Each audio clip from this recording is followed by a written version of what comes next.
Kozhikode medical കോളേജിലേക്ക് നടക്കാനിരിക്കുന്ന 150ഓളം നിയമനങ്ങൾക്കെതിരെ പ്രതിഷേധം ശക്തമാകുന്നു. സ്ഥിര നിയമനത്തിന് പകരം ഏജൻസിയെ ഏൽപ്പിക്കുന്നത് രാഷ്ട്രീയ നിയമനങ്ങൾക്ക് കളമൊരുക്കാനാണ് എന്നാണ് ആക്ഷേപം. നിയമനത്തിനായി നടത്തുന്ന അഭിമുഖം ഉൾപ്പെടെ തടയുമെന്ന നിലപാടിലാണ് പ്രതിപക്ഷം. വൈദഗ്ധ്യമുള്ളവരെ നിയമിക്കുന്നതിന് പകരം മെഡിക്കൽ കോളേജിലെ നിയമനങ്ങൾ രാഷ്ട്രീയവൽക്കരിക്കുകയാണ് എന്നാണ് പ്രതിപക്ഷ ആരോപണം. കഴിഞ്ഞ മെയ് മാസം ആദ്യം മെഡിക്കൽ കോളേജിലെ അത്യാഹിത വിഭാഗത്തിലുണ്ടായ തീപിടുത്തമാണ് ആശുപത്രിയിലെ ജീവനക്കാരുടെ കുറവിലേക്ക് വിരൽ ചൂണ്ടിയത്. പുതുതായി PMSSY ബ്ലോക്ക് കെട്ടിടമൊരുങ്ങിയെങ്കിലും ആവശ്യത്തിന് ജീവനക്കാരുണ്ടായിരുന്നില്ല. ഇതേ കെട്ടിടത്തിൽ രണ്ടാമതും തീ ഉയർന്ന പശ്ചാത്തലത്തിൽ മെഡിക്കൽ കോളേജും പരിസരവും പ്രതിഷേധത്തിനും സാക്ഷിയായി. ഇതിനൊടുവിലാണിപ്പോൾ 150 പേരെ നിയമിക്കാനുള്ള സർക്കാർ ഉത്തരവിറങ്ങിയത്. 68 സ്റ്റാഫ് നഴ്സിനെയും 40 നഴ്സിംഗ് അസിസ്റ്റന്റിനെയും ഉൾപ്പെടെ നിയമിക്കാൻ ഉത്തരവായെങ്കിലും ഏത് ഏജൻസി മുഖാന്തരമാണെന്ന് കൃത്യമായി പറഞ്ഞിട്ടുണ്ടായിരുന്നില്ല.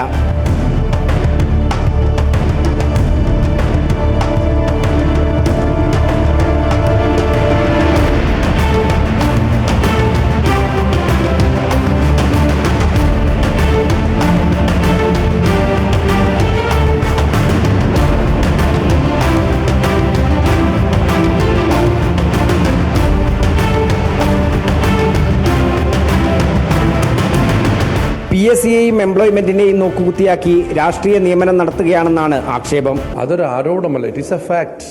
HDS നിയമനങ്ങൾ പോലും എംപ്ലോയ്മെന്റ് എക്സ്ചേഞ്ച് മുഖാന്തരമേ നടത്താവൂ എന്ന് കേരള നിയമസഭ പാസ്സാക്കിയ നിയമമുണ്ട്. ഈ രണ്ടും നിലനിൽക്കെയാണ് അവൈലബിളായ ഏജൻസിയിലൂടെ ആളുകളെ തിരഞ്ഞെടുക്കുന്നത് പറയുന്നത്.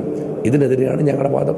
താൽക്കാലിക നിയമനമാണെങ്കിലും ഭാവിയിൽ സ്ഥിരപ്പെടുത്താനുള്ള നീക്കവും ഇതിന് പിന്നിലുണ്ടെന്നാണ് ആരോപണം. സ്ഥിര നിയമനങ്ങൾ നടത്തി മെഡിക്കൽ കോളേജിനെ മികച്ച ചികിത്സാ കേന്ദ്രമാക്കി മാറ്റേണ്ട സർക്കാർ തികഞ്ഞ അവഗണനയാണ് കാണിക്കുന്നതെന്ന് പ്രതിപക്ഷം ചൂണ്ടിക്കാണിക്കുന്നു. നിയമാനുസൃതമല്ലാത്ത അഭിമുഖം ഉൾപ്പെടെ തടയാനുള്ള തീരുമാനത്തിലാണ് പ്രതിപക്ഷം. ക്യാമറാമാൻ ശ്രീജിത്തിനൊപ്പം MM രാഗേഷ്, അമൃത ന്യൂസ്, കോഴിക്കോട്. താൽക്കാലിക നിയമനം മാത്രമല്ല കോഴിക്കോട് മെഡിക്കൽ കോളേജിനെ വലയ്ക്കുന്നത്. ജൂൺ അവസാനത്തോടെ 239 ഹൗസ് സർജന്മാരുടെ കാലാവധി പൂർത്തിയാകും. അടുത്ത ബാച്ച് എത്താൻ വൈകുന്നതും കോളേജിന്റെ പ്രവർത്തനത്തെ ബാധിക്കും. പ്രതികരണങ്ങൾ കേൾക്കാം. അതായത് മെഡിക്കൽ കോളേജിൽ ഉള്ള ഓരോ ഡിപ്പാർട്ട്മെന്റിലും എടുത്ത് പരിശോധിക്കുകയാണെങ്കിൽ അവിടെ സർക്കാർ നേരിട്ട് നിയമനം നടത്തേണ്ട ഡോക്ടർമാരുടെ തസ്തിക ഒഴിഞ്ഞു കിടക്കുകയാണ്. അതിലേക്ക് സർക്കാർ നിയമനം നടത്തുന്നില്ല. എന്നാൽ അവിടെ ഈ ICUലും അതുപോലെ തന്നെ കാഷ്വാലിറ്റിയിലുമൊക്കെ നമ്മൾ പോയാൽ രാത്രി ഉറക്കം തൂങ്ങിപ്പോലും ജോലി ചെയ്യുന്നത് ഈ ജൂനിയർ റെസിഡന്റുമാരാണ്. കഴിഞ്ഞ വർഷം ഇതുപോലെ ഒരു ബാച്ച് ഇറങ്ങി. ആ ബാച്ച് ഇറങ്ങിയിട്ട് 3 മാസം കഴിഞ്ഞതിന് ശേഷം ആ പുതിയ ബാച്ച് കയറുന്നത്. അന്നു തന്നെ ആശുപത്രിയുടെ പ്രവർത്തനം താളം തെറ്റി എന്നുള്ളത് ശക്തമായിട്ട് ആരോപണം മാത്രമായിരുന്നില്ല, അനുഭവപ്പെട്ടതാണ്.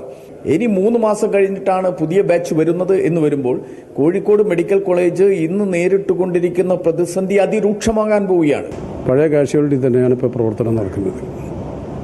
അവിടെ 700 ജീവനക്കാർ ആവശ്യപ്പെട്ടുകൊണ്ട് ഉദ്ഘാടന സമയത്തിനും അതിനു മുമ്പും ഡിപ്പാർട്ട്മെന്റിന്റെ പലതവണ പ്രിൻസിപ്പാൾ എഴുതിയതാണ്. ഒരാളെ പോലും നിയമനം നടത്തിയില്ല. ഇപ്പോൾ 150 പേരെ നിയമിക്കാൻ വേണ്ടി പറഞ്ഞ് അതിൽ ബഡ്ജറ്റ് പോർഷൻ ഉണ്ടോ? ഇത് ഒരു ആളുകളെ ബോധ്യപ്പെടുത്താൻ നിയമനം എന്ന് പറയുന്നു.